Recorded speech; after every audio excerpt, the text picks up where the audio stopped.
And we are back with the fourth segment of the GSMC Basketball Podcast presented by the GSMC Sports Network. And in this fourth segment, I'm going to go ahead and explain the standings, and I'm going to go ahead and explain, how these teams were able to qualify, this, that, and the other. I'm going to read a couple of articles as well, just so maybe you guys will get a better understanding from the articles than just how I speak. So I'm just going to do a little bit of both. And so, obviously, with the Greece and the Brazil game concluding, along with the Spanish game, there is a possibility for Greece to advance to the quarterfinals, but Serbia has to beat South Sudan by 2 or more points on Saturday.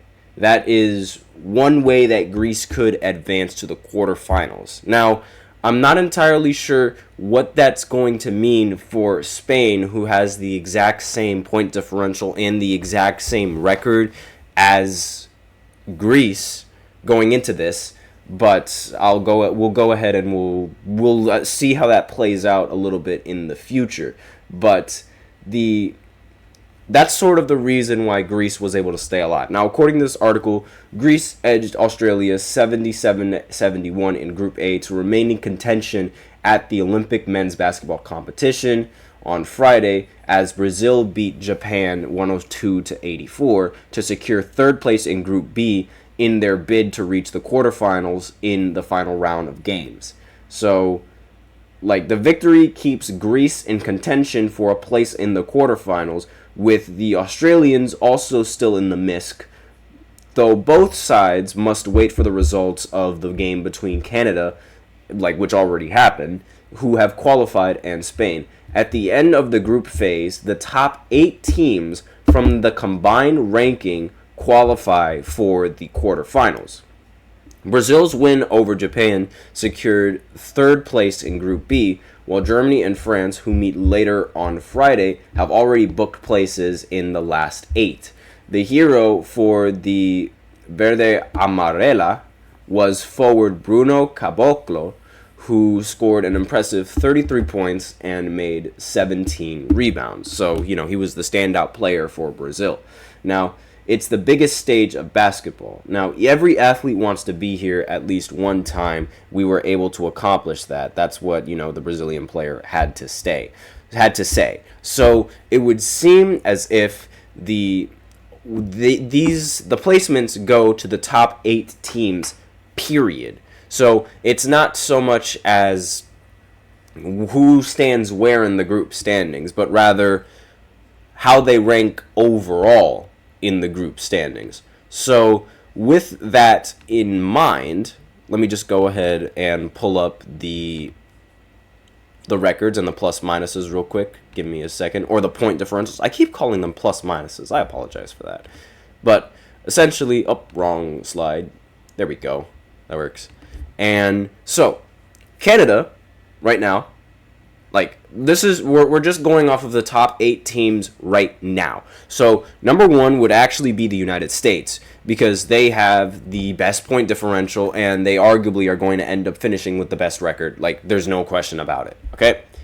Now, next would be Germany, who has the best record for the Group B standings and the best point differential, especially going into the rest of these games. Now, I know Japan and Brazil, they're not in the right order, but just bear with me on that. I couldn't mix where the two ended up, placing, so I apologize for that.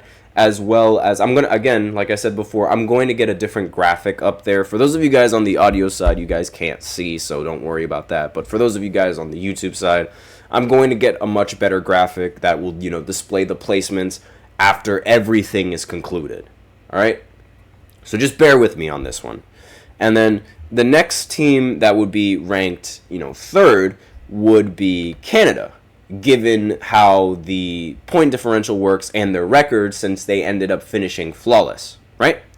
So then the team that would be second on this list is, actually no, not second, fourth on this list would be France, because they have a point differential of 16. And then right after that, so we're at fifth, I believe, would be Serbia, which would have, because they have a point differential of 15, which will be, exactly, which is just one less than France. So we're at 5.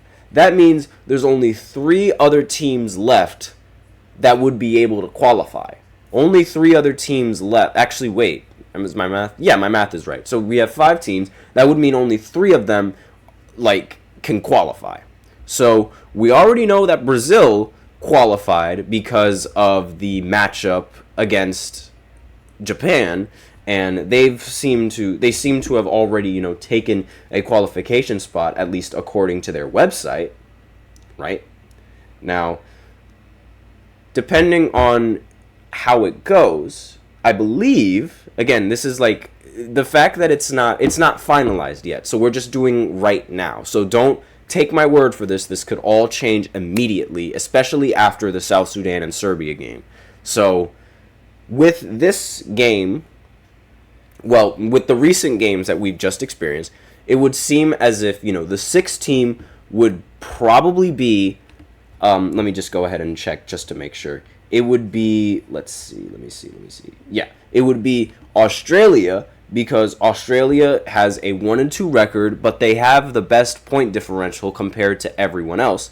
So that would mean that we have 6 teams, I believe, or 7 teams. Did I do my math right? I keep fumbling. I'm sorry, but you have the United States, Germany, Canada. So we'll just say all the top 2 teams, we have 6.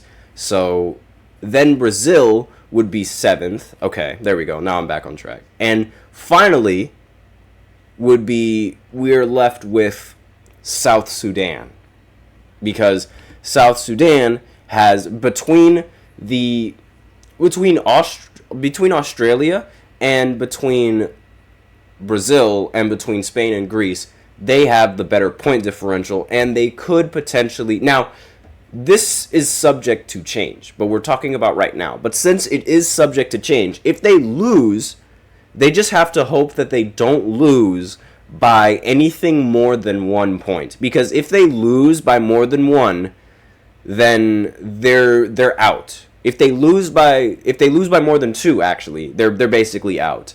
Because Spain and Greece, they already have a -8 point differential, the exact same record. So that is really that is really the most confusing part. And when I'm looking at the standings and how they're set up, Greece is ahead of the Spanish team in the standings. I have no idea whether or not that's going to change, but this is just how the standings look right now as they are. So again, these are all just completely subject to change.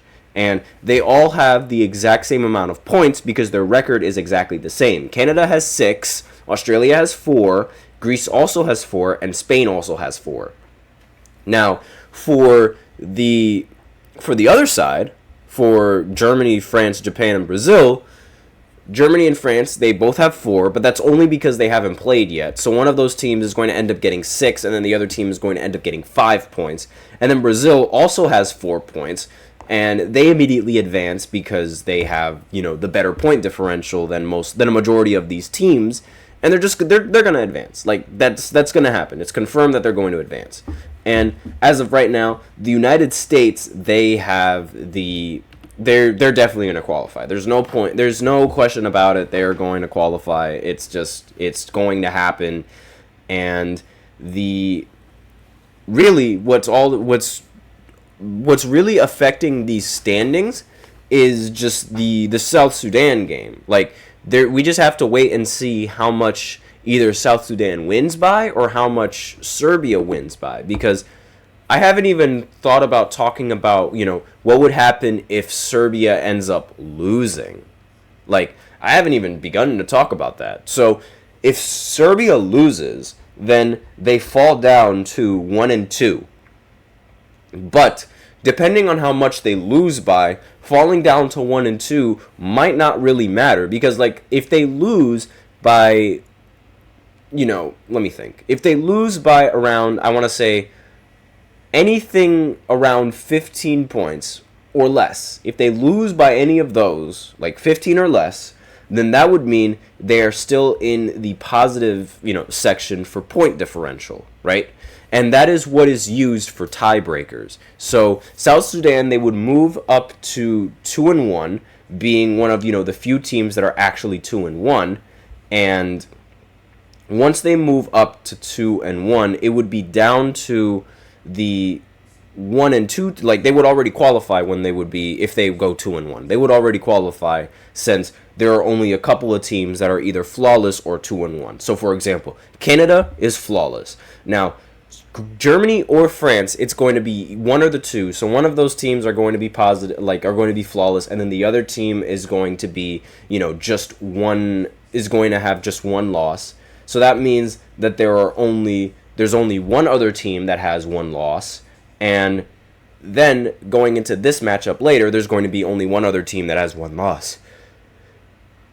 It felt like I had to sneeze for a second. I apologize for that. But again, it's very difficult to keep up with all of these standings because of just how much they change. So if none of this helped you guys out, I apologize. It's probably better for you to wait until, the end result, and until everyone else until the Olympics and the people that are in charge of organizing this whole thing finish their math and do all that, and do all the qualification stuff. But if this doesn't help you sort of get a better understanding of how this works, then I can't really say anything more, but I will try to, dumb it down in this sentence coming up right now. So it's really the top 8 teams, period. So they're going to use point differential for tiebreakers, but what's going to be troublesome is Greece and Spain, because they both have the exact same record along with the exact same point differential. So I have no idea if they're going to play a game to sort of settle it, or if they're going to play. I have no idea what they're going to do, no idea how it's going to be handled. And that would actually be, that would be pretty cool, don't you think? Like, imagine if they were to, imagine if the teams, they were able to, battle each other, like they would able to go up against each other and settle this tiebreaker, because the records are exactly the same. The only thing that isn't exactly the same is their overall stats. So, and their whatever their AGT is, whatever their FA is, and whatever their AA is, those numbers are completely different. And I've never seen those numbers before. I'm not even going to lie to you. So aside from that, we're out of time for this 4th segment. I hope that, does a pretty good job in explaining just how these Olympics work. Again, it's going to be the top 8 teams that are in all of the groups right now. So the top 10 teams, they're going to, it's actually, I thought it was like a little bit like soccer, but it's nothing like that. Like, how in soccer you have the top 2 teams in each group, they advance. Like, it's clear cut that they advance. But then again, that tournament is a little bit bigger, so they have a lot more countries in there by default. But it's going to be reserved for the top 8 teams throughout the entirety of the group standings. So the only teams that have been confirmed to qualify for the quarterfinal spot is Canada, France, Germany, and Brazil, and USA. So with that would mean that there are 5 spots that are already taken, meaning that there are only 3 other spots for 3 other teams to go ahead and take the final spot, at least, according to how the standings are right now. So the Serbia against South Sudan game is going to be the determining factor on who gets picked to go into the next round and who doesn't get picked to go into the next round. So just be sure to stay tuned for that, just in case, if you guys want to watch anything more competitive. Because not only should this, determine who gets in from the other groups, but it should also determine who gets in from the Group C standings. So if Serbia wins, they punch their ticket to get it into the quarterfinal. If South Sudan wins, they also punch their ticket to get into the quarterfinal instead of just, being reliant on the point differential to put themselves in that category. Serbia, they can afford to really lose, but they could afford to lose by no greater than 15 points, because if they lose by that much, then they would still be in the running because of their point differential being so much higher than the rest of the teams that aren't qualified. Like, the teams that aren't qualified, Australia, Greece, and Spain, they all have a negative point differential. Brazil, a team that already qualified, already has a -7 point differential. So, as long as they're able to get a better point differential than Brazil, they qualify. Like, that's how it'll go. So, it's really up to them. Like, would Serbia lose, but lose purposely not by much, just so, South Sudan can actually qualify? Or are they going to kick them to the curb and see which team in the Group A's standings is going to end up making it all the way, or making it to the quarterfinal? So I hope that does a pretty good job in explaining. Now, in the final segment, I'm going to go ahead and give my predictions for these games coming up, what's going to happen, and what I see going on into the future right after this short break. So be sure to stay tuned.